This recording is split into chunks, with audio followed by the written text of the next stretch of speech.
একজন মানুষ অতিথি হিসাবে দরজায় এসে দাঁড়ালো, জল চাইলো, তাকে জল দেওয়াটা আমার কর্তব্য, আমার ধর্ম বলে মেনেছি আমি। আমার বাবা, কাকাই, কাকিমা এরা সবসময় আমাকে এই শিক্ষাই দিয়েছে। কাকে চাই? এটা কি লতা ম্যাডামের বাড়ি? আমি ওনার ছেলের এনগেজমেন্টে লাইট লাগাতে এসেছি। বাইরে কাজ চলছে, এই জিনিসগুলো যে কোথায় রাখি। হ্যাঁ, এটা লতা কাকিমার বাড়ি ঠিকই, কিন্তু উনি নিচে থাকেন না, ওনার ফ্যামিলি উপরে থাকে, আমরা নিচে ভাড়া থাকি। ওনার বাড়ি যেতে হলে ওদিক দিয়ে যান। ও সরি, একটা কথা বলছিলাম, যদি কিছু মনে না করেন। আমার খুব জল তেষ্টা পেয়েছে, একটু জল খাওয়াবেন? হ্যাঁ নিশ্চয়ই, আপনি ভেতরে আসুন। ওই লতা ম্যাডামের ছেলের এনগেজমেন্ট আছে না, লাইট টাঙাতে এসেছি। আর ওনারা যে উপরে থাকেন সেটা আমি জানতাম না।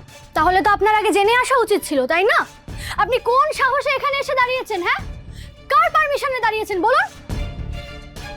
না, খুব তেষ্টা পেয়েছিল তো, ওই দিদি বললেন। দাদা এই নিন জল।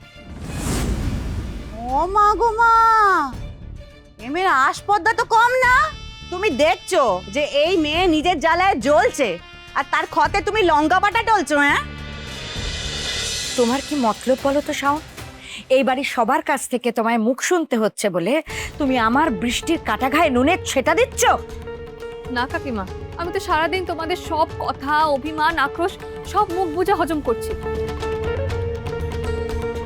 কিন্তু তার জন্য এই বাড়ির মূল্যবোধ, এই বাড়ির সংস্কার এসব পাল্টে যাক আমি চাই না।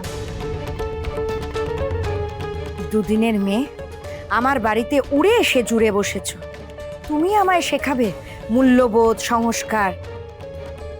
ভরা বিয়ের বাড়ির মধ্যে নিজের বাবার নাক কাটালে তখন কোথায় ছিল তোমার এই সংস্কার? একজন মানুষ অতিথি হিসাবে দরজায় এসে দাঁড়ালো, জল চাইলো, তাকে জল দেওয়াটা আমার কর্তব্য, আমার ধর্ম বলে মেনেছি আমি। আমার বাবা, কাকাই, কাকিমা এরা সবসময় আমাকে এই শিক্ষাই দিয়েছে, শত্রুও যদি জল চায় তাহলে তাকে জলটা দিতে হয়। কাকিমা, আমি নিজের তরফ থেকে সবটা করার চেষ্টা করছি, নিজের সব দায়িত্ব পালন করার আপ্রাণ চেষ্টা করছি।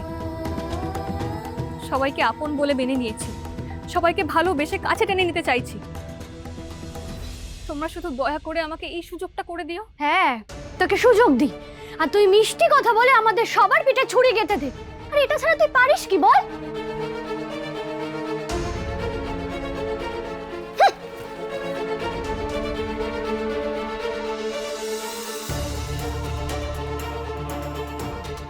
মা, দেখেছো শাওন ম্যাডামের মুখে কেমন খই ফুটছে?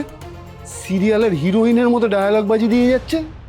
সেই তো বিয়ের পর থেকে একটা টাকা ছাড়লো না, শুধু কই ফুটিয়ে যাচ্ছে আর অন্ন ধ্বংস করছে। না বাবা, শোনো, এ মেয়েকে দিয়ে কিচ্ছু হবে না। তার চেয়ে না ওকে বাড়ি থেকে তাড়ানোর ব্যবস্থা করতে হবে, আর শ্রীপর্ণাকে বাড়ির বউ করে আনার রাস্তাটা ফাঁকা করতে হবে। আর তারপরও বউ হয়ে এলে আমি ওই ভালো ভালো শাড়ি, গয়না সব কিছু করে হাতিয়ে নেবো। কিন্তু কিভাবে করবেটা কি? ওই মেয়েকে আমি বাড়ি থেকে তাড়িয়েই ছাড়, আর শ্রীপর্ণাকে এ বাড়ির বউ কর। আর সেটাই হবে আজ থেকে আমাদের একমাত্র লক্ষ্য।